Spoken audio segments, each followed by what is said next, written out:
Dans cette vidéo, nous allons utiliser la notion d'ensemble pour pouvoir démontrer cela. Donc ici, nous avons l'ensemble des b qui s'écrit sous la forme de n sur n plus 1 avec n qui est un nombre entier naturel quelconque. Et donc, on peut représenter notre ensemble b ainsi. Et pour la première question, on demande de démontrer que b admet 0 pour minimum. Donc, pour la première question ici, on doit démontrer que 0 est le minimum de B. Donc pour que 0 soit le minimum de l'ensemble B, alors il faut deux choses. Donc là, je vais réécrire le B d'une manière propre. Il faut que le 0 appartient à B et il faut que l'ensemble des éléments qui s'écrit sous la forme de n sur n plus 1 soit supérieur ou égal à 0. Donc il faut ces deux éléments-là. C'est ce qu'on doit montrer. Le premier point pour le montrer, on va essayer de regarder maintenant comment peut-on montrer que 0 appartient à B. Il suffit simplement de calculer donc cette expression, c'est-à-dire pour n égale 0, on a pour n égale 0 deux points, on a n sur n plus 1, c'est égal à 0 divisé par 0 plus 1 qui est égal à 0 sur 1 qui est égal à 0. Donc ici, on peut dire que 0 appartient à B. Pourquoi? Parce que 0 s'écrit sous la forme de, on peut dire que 0 est égal à 0 divisé par 0 plus 1. Donc c'est écrit sous cette forme-là avec 0 qui appartient bien évidemment à l'ensemble grand N. Donc ce point c'est bon. Maintenant, il nous reste à montrer que, ou bien de vérifier que n sur n plus 1 est supérieur ou égal à 0. Alors l'exercice nous dit que ici nous avons des entiers naturels, donc c'est-à-dire qu'on sait que le n est supérieur ou égal à 0. Donc, comme n est supérieur ou égal à 0, alors n plus 1, il sera supérieur ou égal à 1. C'est-à-dire que lorsqu'on ajoute partout par 1. Et il suffit simplement de faire la division membre à membre. C'est-à-dire que ici on a la première inégalité et là la deuxième inégalité. En faisant la division membre par membre, on aura n sur n plus 1. Il sera supérieur ou égal à 0 sur 1. Or, ceci n'est rien d'autre que égal à 0. Donc là, ce qu'on vient de montrer, on vient de montrer que pour tout n appartenant à l'ensemble grand N, alors n divisé par n plus 1 est supérieur ou égal à 0. Et ainsi, on pourra conclure que 0 est le minimum de B. Donc la conclusion, nous pourrons l'écrire ainsi. 0 appartient à B et tous les éléments de B sont supérieurs ou égal à 0. Alors, 0 est le minimum de B. On peut passer maintenant à la deuxième question qui est aussi intéressante où on demande de démontrer que B est majoré par 1 mais qu'il n'admet pas de maximum.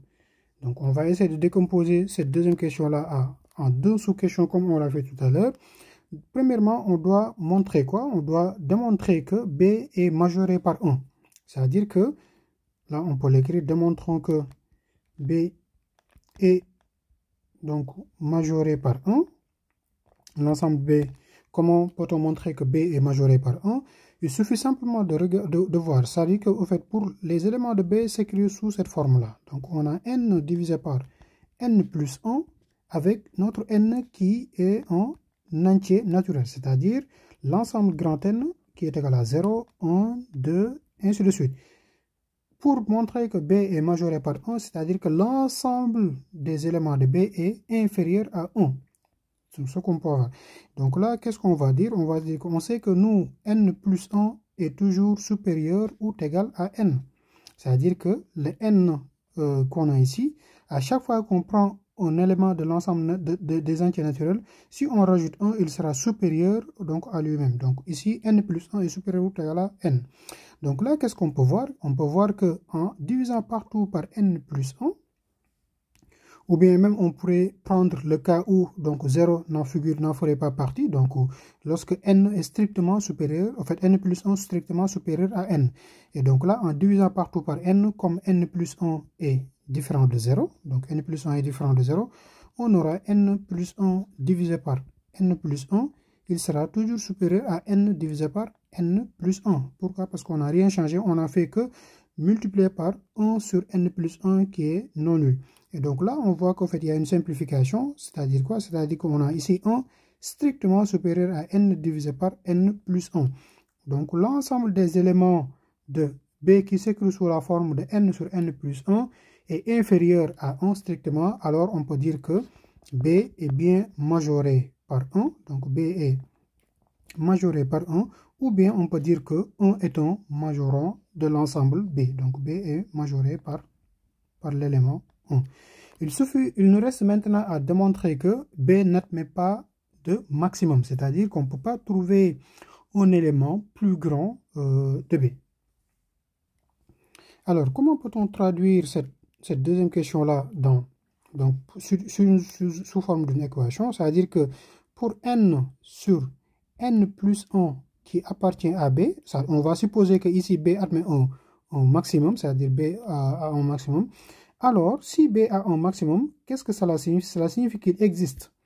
Donc, il va exister un autre élément qui va s'écrire sous la forme de B, c'est-à-dire que M divisé par M plus 1, tel que ce M divisé par M plus 1 est supérieur à N divisé par N plus 1.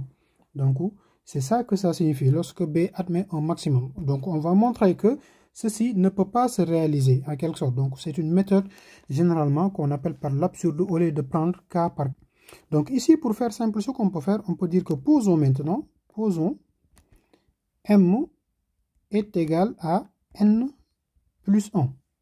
Et donc, lorsque M est égal à N plus 1, alors, qu'est-ce qu'on a? On a M divisé par M plus 1, il sera égal à N plus 1, on va remplacer la valeur de N, divisé par N plus 1 plus 1, c'est-à-dire que la valeur de M qu'on va remplacer plus 1. Et ceci nous donne N plus 1 divisé par N plus 2. Donc, c'est ce qu'on a lorsqu'on remplace la valeur de M par n plus 1, vu qu'au fait M également, c'est un élément de B, M c'est un entier naturel, et qu'on peut l'écrire sous la forme d'un élément de B, et on veut montrer qu'on ne peut pas trouver cette expression-là. Donc c'est la méthode qu'on appelle par l'absurde. Et donc lorsque n est égal à ça, alors cela veut dire que n plus 1 divisé par n plus 2 est supérieur à n divisé par n plus 1. Donc ici, on peut noter cette relation-là, étoile, et on va montrer que maintenant, étoile est toujours vrai, quel que soit un élément de B qu'on prend. C'est-à-dire que si on prend un élément de B, on peut trouver un autre élément qui est supérieur à cet élément de B-là, raison pour laquelle B ne peut pas avoir de maximum.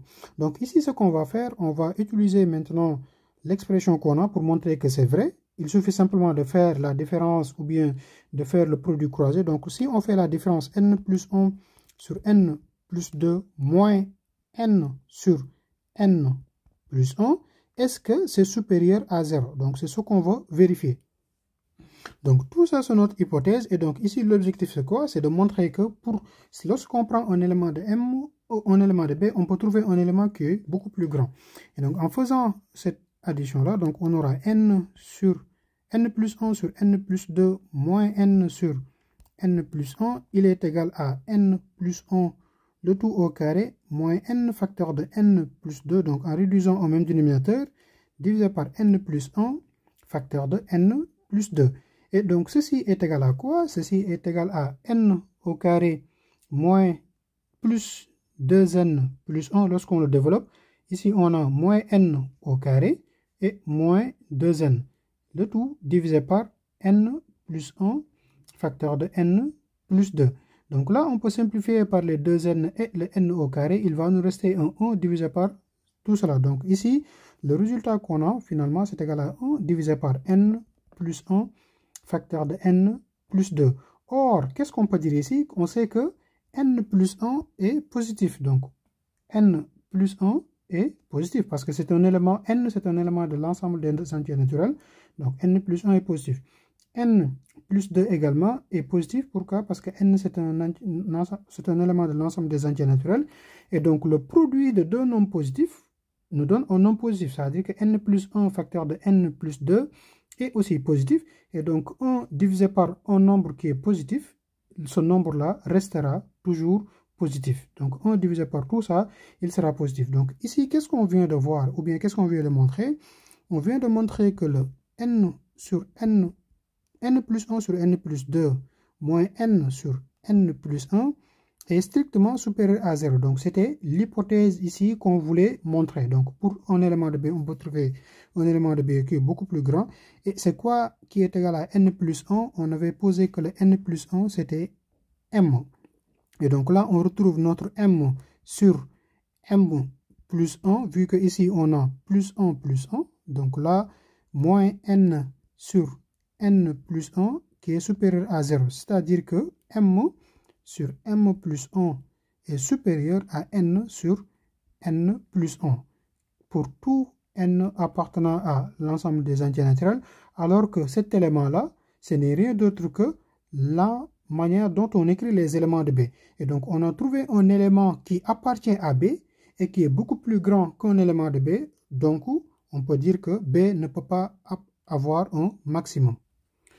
Donc, la conclusion, on peut l'écrire ainsi, B n'admet pas de maximum. Et cette deuxième question-là, on pourrait le faire par l'absurde, mais je ne sais pas si donc, tous les élèves ou bien tout le monde l'a vu en classe, raison pour laquelle j'ai essayé de raisonner ainsi avec une hypothèse, afin qu'on puisse voir qu'on peut trouver un élément de B qui est supérieur à un élément de B. Et donc, dans ce cas, on peut conclure que B ne peut pas obtenir de maximum.